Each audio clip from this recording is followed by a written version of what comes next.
నాగార్జున గారు ఘటన జరిగిన సమయంలో పవర్ కట్ కి సంబంధించి ఒక్కొక్కరు ఒక్కొక్క విధంగా మాట్లాడుతున్నారు. అంటే సేఫ్టీ కోసమే విద్యుత్ శాఖ అధికారులకి పవర్ కట్ చేయాలని ముందుగానే ఆదేశాలు ఇచ్చారా లేక కావాలని పవర్ కట్ అయింది? ఆ సమయంలో మీ దగ్గర ఉన్న ఇన్పుట్ ఏంటి? సరే, ఒకటండి ప్రధానంగా ఇక్కడ మనం గమనించాల్సింది ఏంటంటే ముఖ్యమంత్రి గారి యొక్క బస్సు యాత్ర జరుగుతున్నప్పుడు స్థానికంగా ఉన్నటువంటి అంచనాల మేరకు, స్థానికంగా ఉన్నటువంటి పరిస్థితులు వాటి మేరకు అప్పుడు ఉన్నటువంటి సెక్యూరిటీ వింగ్కి సంబంధించి కానీ అక్కడ ఉన్నటువంటి లా ఆర్డర్కి సంబంధించిన విషయాలు కానీ వారు కొన్ని నిర్ణయాలు తీసుకుంటారు.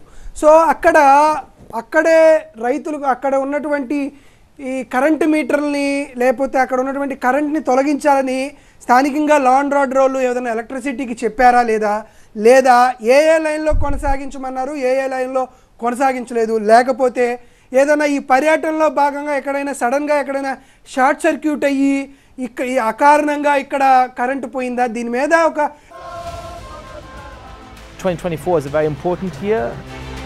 2024 will define democracies. The democracies are under pressure, there's no doubt about that. The anger really is against the perception of uncontrolled migration. I think both the US and India have very stable democracies. So I've been hearing since 2001 about a right-wing turn in politics.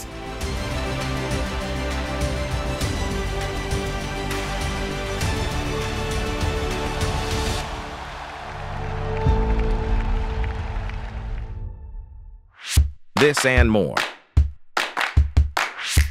Streaming on News 9 Plus. Serious enquiry జరగాలి. ఎక్కడి నుంచి దేనికి సంబంధించినటువంటి వ్యవహారాల్లో ఇటువంటి సంఘటన పునరావృతం అవ్వడానికి జరిగినటువంటి సంఘటనని ఒకదానికి బేరీజు వేసుకొని వెళ్లాల్సినటువంటి పరిస్థితి నెలకొంది. దీని మీద జరుగుతున్నటువంటి ఎంక్వైరీ మీద ఖచ్చితంగా నాకు తెలిసి రేపొద్దునో ఎప్పుడో ఎలక్షన్ కమిషన్ ఆఫ్ ఇండియాకి దానికి సంబంధించినటువంటి వాళ్ళు ఖచ్చితంగా ప్రెస్ కాన్ఫరెన్స్ చెప్తే కానీ దాని మీద ఒక పాజిటివ్ మైండ్ సెట్ తో ఎగ్జాక్ట్ ఒక ఇష్యూస్ తో ఏం జరిగింది ఏంటి అనేది అంటే నాగార్జున గారు ఈ పాటికి ఒక క్లారిటీ అయితే దాని మీద వచ్చి ఉండాలి కదా. ఒక సీఎం మీద ఇలాంటి దాడి జరిగినప్పుడు ఇలాంటి చిన్న విషయాలన్నీ కూడా ఈ పాటికి ఒక క్లారిటీ వచ్చేసి ఉండాలి కదా. అదేండి, ఎలక్షన్ కమిషన్ ఆఫ్ ఇండియా నేతృత్వంలో ఒక ఎంక్వైరీ కమిషన్ జరుగుతుంది. వారు ఎలక్షన్ కమిషన్కి నివేదిక గురి చేస్తారు. ఇప్పుడు ఫస్ట్ ఇన్ఫర్మేషన్గా ఒక రిపోర్ట్ అనేది ఇచ్చారు అనేది న్యూస్ వస్తుంది, ఆర్టికల్. దాని తరువాత ఏం జరుగుతుంది, మీడియాకు కానీ లేకపోతే మాకు కానీ ఏ విధంగా ముందుకు చెప్తారు, భద్రతా వైఫల్యాల గురించి జరుగుతున్నటువంటిది ఒక హై పవర్ కమిటీ ఒక రివ్యూ జరిగింది. రేపు జరిగిపోయేటువంటి జగన్మోహన్ రెడ్డి గారి హయాంలో ఏమేమి ల్యాబ్స్ ఏమున్నాయి, వాటన్నిటిని ఎలా కంట్రోల్ చేసుకొని ముందుకి తర్వాత బస్ యాత్రలో ఏం జరగాలనేది జరుగుతుంది. కాబట్టి ఖచ్చితంగా ఒక బెటర్ అవుట్పుట్ అఫీషియల్గా వచ్చిన ఇన్ఫర్మేషన్ బట్టి అయితే మనం చెప్పగలుగుతాం. ఎందుకంటే ఒక్కొక్కరికి ఒక్కొక్క ఇన్పుట్ వస్తుంది.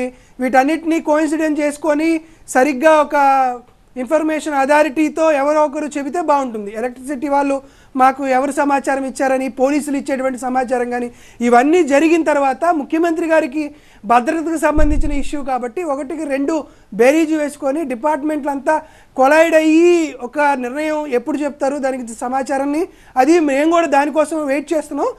వెయిట్ చేసి దాని దగ్గరకు వచ్చినటువంటి సమాచారం వచ్చిన తర్వాత మళ్ళీ మీ ముందుకు వస్తాం.